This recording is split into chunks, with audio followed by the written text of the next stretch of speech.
వారసురాలు serial మే 15 ఎపిసోడ్లో సాకేత్ మనసుని మైథిలి గెలుచుకుంటుంది.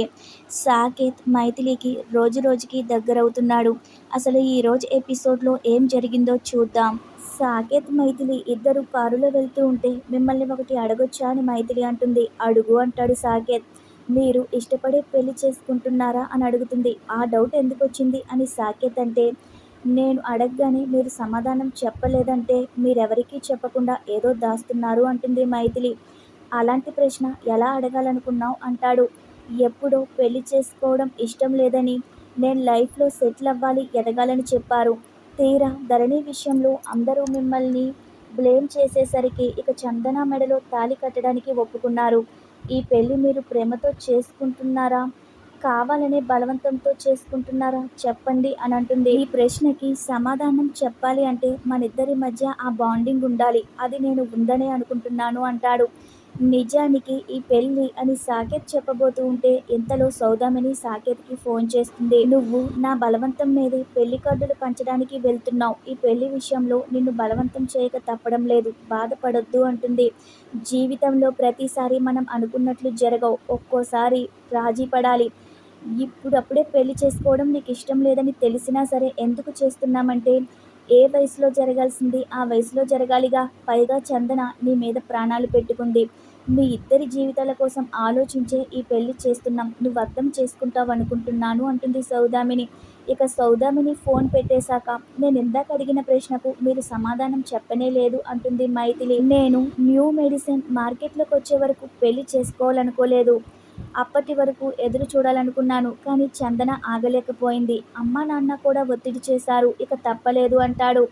అంటే మీరు చందన మేడంని ఇష్టపడే పెళ్లి చేసుకుంటున్నారా అని మైథిలి అడిగితే, ఏ ఇష్టంగా చేసుకుంటున్నట్లు నీకు అనిపించట్లేదా అంటాడు సాకేత్. ఈ విషయంలో మీ మనసు అర్థం కాదు, కన్ఫ్యూజన్గా ఉండి అడిగాను అంటుంది మైథిలి. నా మనసులో ఏముందో నువ్వు తెలుసుకోవాలనుకుంటున్నావు అంతే కదా అంటాడు సాకేత్. నేను ఒక మామూలు మనిషిని. కళ్ళ ముందు జరిగే విషయాల పట్ల ఆసక్తి కలగడం సహజమేగా అంటుంది మైథిలి. పైగా మేము ఆడవాళ్ళం, అర్థం కానివి అడిగి తెలుసుకోవడంలో మరింత ఉత్సాహం ఉంటుంది అని మైథిలి అనగానే, అర్థం కాని నా మనసు ముందు ముందు నీకు అర్థమవుతుంది, వెయిట్ అండ్ సీ అంటాడు. ఇక మైథిలి తన మనసులో మధ్యలో అత్త ఫోన్ చేసింది. లేకపోయుంటే బావ తన మనసులో ఉన్నమాట చెప్పేసేవాడు. ఆ మాట చెప్పే సమయం ఎప్పుడు వస్తుందో నేను వదలకుండా ఎలాగైనా బయటికి లాగాలని అనుకుంటూ ఉంటుంది. ఇక సాకేత్ ఒక ప్లేస్లో కారు ఆపుతాడు. ఎక్కడ ఆపారేంటి అని మైథిలి అడిగితే, నాకు బాగా ఆకలేస్తుంది, ఏదైనా తినాలి, అందుకే ఈ హోటల్ దగ్గర ఆపాను అంటాడు. ఇక లోపలికి వెళ్ళగానే మైథిలి హడావిడి చేస్తుంది. అక్కడున్న వెయిటర్ని పిలిచి, ఈ డాబాలో ఉన్న స్పెషల్ వంటలన్నీ మా బాస్ టేబుల్ మీద ఉండాలి అని ఆర్డర్ వేస్తుంది. ఎందుకింతలా ఓవర్ చేస్తున్నావు అంటాడు సాకేత్. మరి చెయ్యొద్దా, మీరు మా బాస్, మీ యోగక్షేమాలు పట్టించుకోవాల్సిన బాధ్యత నాకు ఉంది కదా బాస్ అంటుంది మైథిలి. నువ్వు కూడా కూర్చో, అంత ఓవర్ వద్దులే అంటాడు. మీ కడుపు నుండి మీ ఆకలి తీరాక నాకు తృప్తిగా ఉంటుంది, అప్పుడు నా ఫుడ్ సంగతి చూద్దామంటుంది. సాకేత్కి ఆ ఫుడ్ నచ్చదు. ఈ ఫుడ్ అసలు తినలేం, వెళ్దాం పదా అంటాడు. అయితే వెయిటర్ వచ్చి, ఇక్కడ మీకు 100 కిలోమీటర్ల వరకు ఒక్క హోటల్ కూడా కనిపించదు, ఆ తర్వాత మీ ఇష్టం అంటాడు. ఎంత ఆకలి వేసినా ఇటువంటి ఫుడ్ నేను తినలేను, వెళ్ళిపోదామంటాడు సాకేత్. ఇక మైథిలి మనసుంటే మార్గం ఉంటుంది, మీరు కూర్చోండి 10 నిమిషాలని చెప్పి సాకేత్ కోసం వంట చేస్తుంది. సాకేత్ దగ్గరికెళ్ళి ఇదంతా అవసరమా అంటాడు. నా బాస్ ఆకలితో అలమటిస్తుంటే నేను చూడలేను, 10 నిమిషాలు ప్లీజ్ వెయిట్ చేయండి అని మైథిలి అంటుంది. సాకేత్ కోసం ఫుడ్ ప్రిపేర్ చేస్తుంది. వాసన చూస్తుంటేనే అదిరిపోతుందని ఎంజాయ్ చేస్తూ ఆ ఫుడ్ మొత్తం తినేస్తాడు. చాలా బాగుంది అంటాడు. అయ్యో నువ్వు తినలేదు కదా, నీ గురించే మర్చిపోయానే అని సాకేత్ అంటాడు. లైట్ తీసుకోండి బాస్, మీ ఆకలి తీరిందిగా, నాకు ఆకలి లేదులే అంటుంది. ఇక వాళ్ళు బయలుదేరుతూ ఉంటే ఒక్క నిమిషం అని చెప్పి పక్కనున్న షాప్ దగ్గరికి వెళ్తుంది. ఈలోపు సాకేత్ ఫోన్ వస్తుంటే మాట్లాడుతూ ఉంటాడు. అక్కడున్న బిస్కెట్ ఆకలితో లాగించేస్తుంది. మనసులో, ఎంత ఆకలిచ్చావురా దేవుడా ఇంత చిన్న పొట్టకి, ఏంటో ఈ బావ 2 ముద్దలు కూడా వదలకుండా మొత్తం తినేశాడు, నాకు ఈ బిస్కెట్లే గతయ్యాయని తింటూ ఉంటుంది. ఇక అవి తినేశాక దగ్గరికొచ్చి వెళ్దామా అని మైథిలి అంటే, మైథిలి పెదవికి అంటుకున్న క్రీమ్ చూసి, అంతా బాగానే మేనేజ్ చేసావుగా, మరి ఇదేంటి అని చూపిస్తాడు. నువ్వు వండింది నీ బాస్కి తినిపించి నువ్వు బిస్కెట్లతో సరిపెట్టుకున్నావా అంటాడు. మీరంత ఇష్టంగా తింటుంటే ఆపలేకపోయాను బాస్, మన జీవితం అంతే, ఇష్టంగా తింటున్న వాళ్ళని ఆపకూడదు అంటుంది. వాళ్ళని ఇష్టంగా తింటుంటే ఆ దొరికే సంతృప్తే వేరుగా అంటుంది. మీరు ఇంత ఆకలి పెట్టుకుని అంత ఆతృతగా తింటుంటే మీరు నాకు ఒక చిన్న పిల్లాడిలా అనిపించారు అంటుంది. చిన్న పిల్లలు తింటుంటే ఏ తల్లైనా వద్దని ఎప్పుడైనా లాక్కుంటుందా? ఇంకో 2 ముద్దలు ఎక్కువగానే పెడుతుందిగా.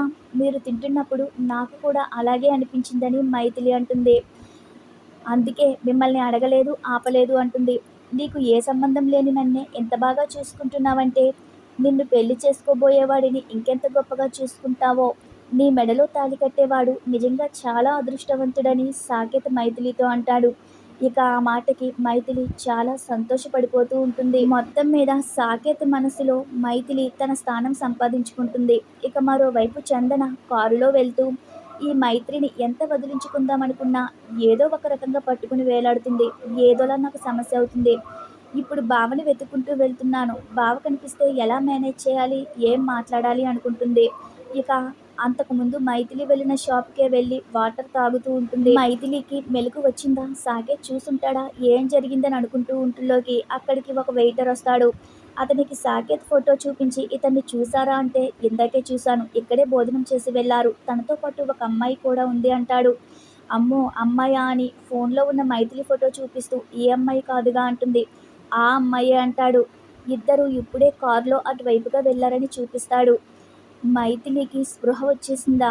ఇప్పుడు ఎలాగా? బావకు అనుమానం వచ్చుంటుంది, ఏం చేయాలి అని అనుకుంటుంది. మైథిలి జరిగిందంతా చెప్పేసిందా? నా పేరు బయట పెట్టిందా అని కంగారు పడుతుంది. అదే కనుక జరిగితే బావ ఈ పెళ్లి ఆపేస్తాడు, నా మీద అసహ్యం కూడా పెంచుకుంటాడు అని చందన అనుకుంటుంది. అయినా మైథిలి స్పృహ తప్పినప్పుడు నన్ను చూడలేదుగా, నా పేరు చెప్పదులే అనుకుంటూ కంగారుగా బయలుదేరుతుంది. మరోవైపు కారులో సాకేత్ మైథిలి వెళ్తూ ఉంటారు. మైథిలిని సాకేత్ అలా చూస్తూ ఉంటే ఎందుకు అలా చూస్తున్నారు అని అడుగుతుంది. కొన్ని ప్రయాణాలు భలే ఉంటాయి, మన చుట్టూ 10 మంది ఉన్నా కొన్ని ప్రయాణాలు బోరింగ్గా ఉంటాయి. కొన్ని ప్రయాణాలేమో మన మనస్తత్వానికి సెట్ అయ్యే మనిషి ఒక్కరుంటే చాలనిపిస్తుంది అంటాడు. ఆ ప్రయాణం ఎంత సరదాగా సాగిపోతుందో కదా అంటాడు. అంటే ఈ ప్రయాణం ద్వారా మీరు నాకేమైనా చెప్పబోతున్నారా అని మైథిలి అంటే కొన్ని విషయాలు చెప్పకపోతేనే బాగుంటుంది అంటాడు. స్పష్టంగా చెప్పకపోతే తెలియాల్సిన వాళ్ళకి తెలియదుగా అని మైథిలి అంటుంది. తెలియాల్సిన సందర్భం బట్టి అదే తెలుస్తుంది అంటాడు సాకేత్.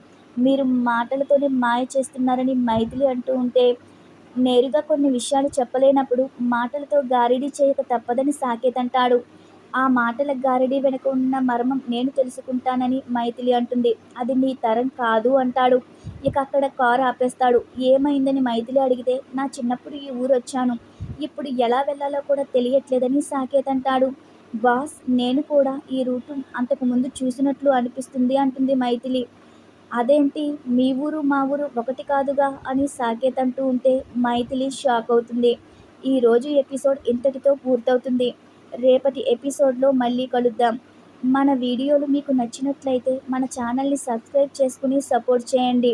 మీరు వీడియో పూర్తిగా చూస్తున్నా కూడా సబ్స్క్రైబ్ చేసుకోవడం మర్చిపోతున్నారు. Thanks for watching our video.